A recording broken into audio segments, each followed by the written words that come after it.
ہمارا دیور آصف غسل خانے میں نہا رہا تھا۔ غلطی سے میں اندر چلی گئی۔ اسے اس حالت میں دیکھ کر میری نظریں اس پر سے ہٹ ہی نہیں رہی تھی۔ میں نے جلدی سے کام کے بہانے اپنے خاوند کو باہر بھیج دیا۔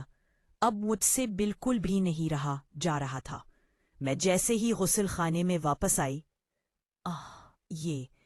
یہ ساری سے گئی ساتھ۔ اس نے تو سیدھا ہے۔ میرا نام عائشہ ہے اور میں 30 سال کی ہوں۔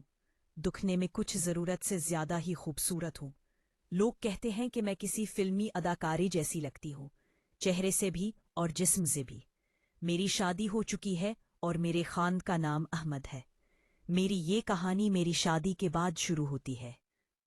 سیدھا سے شادی کی پہلی رات میرے خان نے مجھے ان کے اور قریب لا دیا۔ آہستہ آہستہ یہ عادت بن گئی۔ اب تو ایسا ہو گیا تھا کہ میرے خاند مجھے روز روز پیار کرتے تھے اور اس سے میری خواہش اور بڑھتی جا رہی تھی۔ ہمارے گھر میں احمد کے علاوہ ان کی امی ابو اور ان کا چھوٹا بھائی آصف رہتا ہے۔ آصف تقریباً 25 سال کا تھا اور گھر کے کاموں میں ہاتھ بٹاتا تھا۔ احمد ایک پرائیویٹ کمپنی میں اچھے عہدے پر کام کرتے ہیں۔ کہانی وہاں سے شروع ہوتی ہے جب میرے خاند کو کمپنی کی طرف سے لندن جانا پڑا۔ یہ وقت پورے 8 مہینے کا تھا۔ ان کے جانے کی خبر سن کر میں بہت اداس ہو گئی۔ جس رات وہ جانے والے تھے میں نے ان سے اپنی پریشانی ظاہر کی۔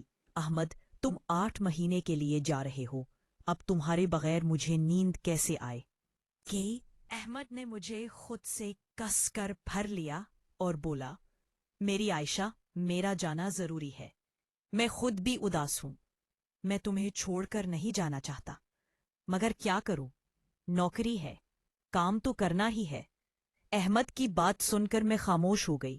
اس رات احمد نے مجھے صبح 8 بجے تک نہیں چھوڑا، بہت پریشان کر دیا تھا۔ احمد کے جانے کے بعد میں اداس رہنے لگی اور ایک بے چینی سی مجھے اپنے بدن میں محسوس ہوتی تھی۔ میں راتوں کو تڑپتی رہتی تھی۔ یہ احمد کے چلے جانے کے بعد کی تیسری رات تھی۔ مجھے احمد کی بہت یاد آ رہی تھی۔ میرے جسم کی بے چینی بڑھتی جا رہی تھی اور پھر میں بے چین ہو کر کمرے سے باہر آ گئی۔ ہمارا گھر ڈبل منزلہ تھا۔ میرا کمرہ اوپر جبکہ ساس اور سسر کا کمرہ نیچے تھا۔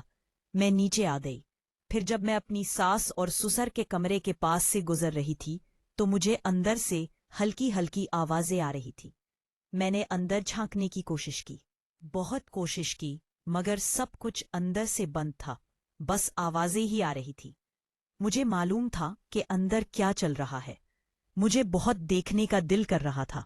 نہ جانے کیوں پر میں سٹور روم سے ایک اسٹول لا کر اوپر والی چھوٹی کھڑکی سے دیکھنے کے بارے میں سوچ رہی تھی، پر شاید اس سے کام نہ بننے والا تھا۔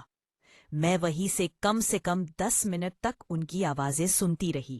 میری بے چینی بڑھ رہی تھی، میرا گلا سوکھ رہا تھا اور میں باورچی خانے میں پانی پینے کے لیے جانے لگی۔ باورچی خانے میں آتے ہی میری نظر میرے دیور آصف پر پڑی۔ وہ باورچی خانے میں ہی سو جاتا تھا۔ مضبوط جسم اور گٹھیلا بدن دیکھ کر نہ جانے کیوں میں اسے سوتے ہوئی گھورنے لگی۔ میں نے پہلے کبھی آصف کو اس نظر سے نہیں دیکھا تھا۔ اس کی لنگوٹ تھوڑی سرکی ہوئی تھی اور آرائیں صاف صاف دکھائی دے رہی تھیں۔ میں کچھ دیر اسے گھورتی رہی اور پھر واپس اپنے کمرے میں آ گئی۔ میرا ذرا بھی دل نہیں لگ رہا تھا۔ یہ میرے خاوند کے بغیر پہلی رات تھی اور میں سوچ رہی تھی کہ نہ جانے باقی کے دن کیسے کٹیں گے۔ ایسے سوچتے سوچتے کب نیند لگ گئی پتہ ہی نہیں چلا۔ صبح ہو چکی تھی۔ اب میں باورچی خانے میں اپنے کام میں لگی تھی، تبھی آصف آیا اور بولا، بھابھی آج کھانے میں کیا بنانا ہے؟ میں نے جواب دیا، ساسو اماں سے پوچھ لو، اور وہ ان سے پوچھنے کے لیے چلا گیا۔ آصف ہٹا کٹا لڑکا تھا، دکھنے میں سانولا تھا، لیکن اس کی قد و قامت بہت مضبوط تھی۔ اگلے دن میں صبح اٹھی اور ایسے ہی باہر ٹہل رہی تھی کہ تبھی آصف دکھائی دیا جو نہانے کے لیے جا رہا تھا۔ ہمارے گھر کے باہر ہی ایک غسل خانہ تھا اور وہ اسی میں نہاتا تھا۔ جیسے ہی وہ غسل خانے میں گیا، اس نے دروازہ ہلکا سا بند کیا اور نہانے لگا۔ دروازے میں کنڈی نہیں تھی۔ میں وہیں آس پاس ٹہلتی رہی اور آصف کے باہر آنے کا انتظار کرنے لگی۔ تھوڑی دیر بعد